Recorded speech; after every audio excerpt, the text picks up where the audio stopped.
All right, let's get right into it. Today, we're going to peel back the super proper layers on an actress you think you know. So you can just forget the pearls and perfect posture for a sec. Because trust me, there's so much more to Elizabeth McGovern than just being the Duchess of Grantham. And hey, before we really dive in, if you love finding out the real stories behind your favorite characters, do us a huge favor and just tap that like button. It really helps. Okay, let's do this.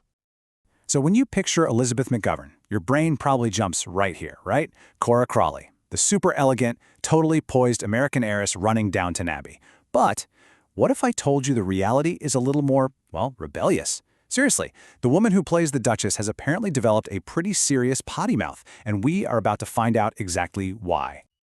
Okay, so first up, where is all this coming from? It's time to uncover the secret behind Cora Crawley's potty mouth. It all comes from a play called Ava, The Secret Conversations. And get this, she didn't just star in it as the legendary, completely unfiltered Hollywood icon Ava Gardner. She actually wrote it herself. McGovern even said it's very liberating and quite fun to play somebody so uncensored. I bet.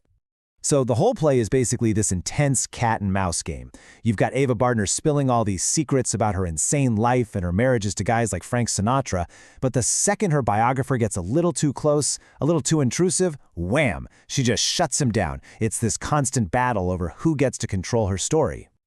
Okay, so from the stage, let's head back to that grand estate. Because when it comes to her most famous role, we've got some massive news. It's time for the last goodbye to Downton. You heard that right, it's really happening. The third and, get this, according to McGovern herself, the absolutely final movie is coming. It's literally titled Downton Abbey, the grand finale. This is it, folks, the end of an era. But making this movie, yeah, it wasn't exactly a walk in a park.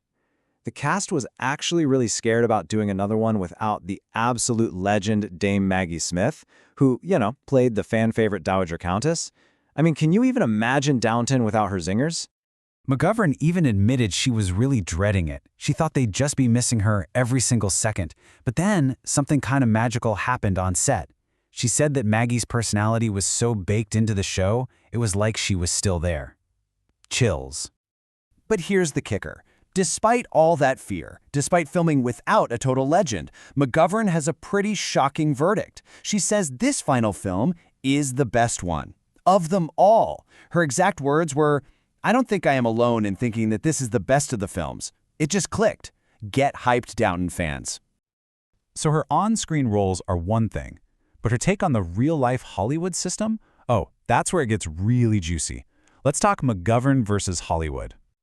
And believe me, she does not hold back. When she was asked if Hollywood has really changed for women, she was brutally honest. She said, "I think it's very much a man's world, and the stories are projections of the male agenda for sure."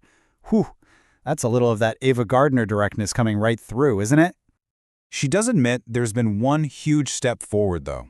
It's not that the whole system has changed, but the conversation around it has.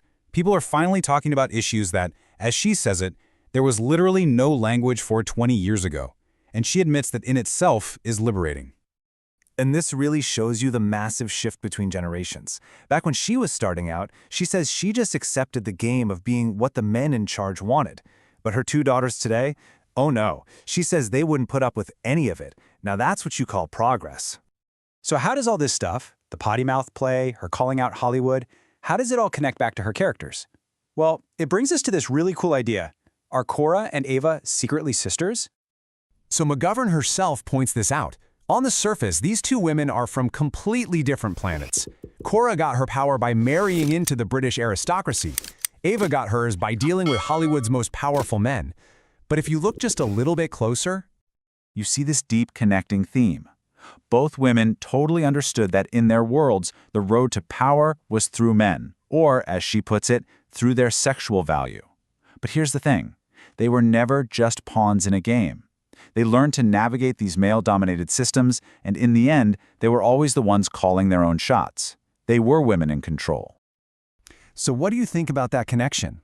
Are Cora Crawley and Ava Gardner just two sides of the same powerful strategic coin? I really want to know what you think, so drop your thoughts in the comments below.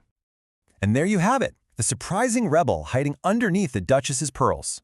If you love peeling back the layers on fascinating people like this, make sure you subscribe and ring that bell for more. Thanks so much for watching.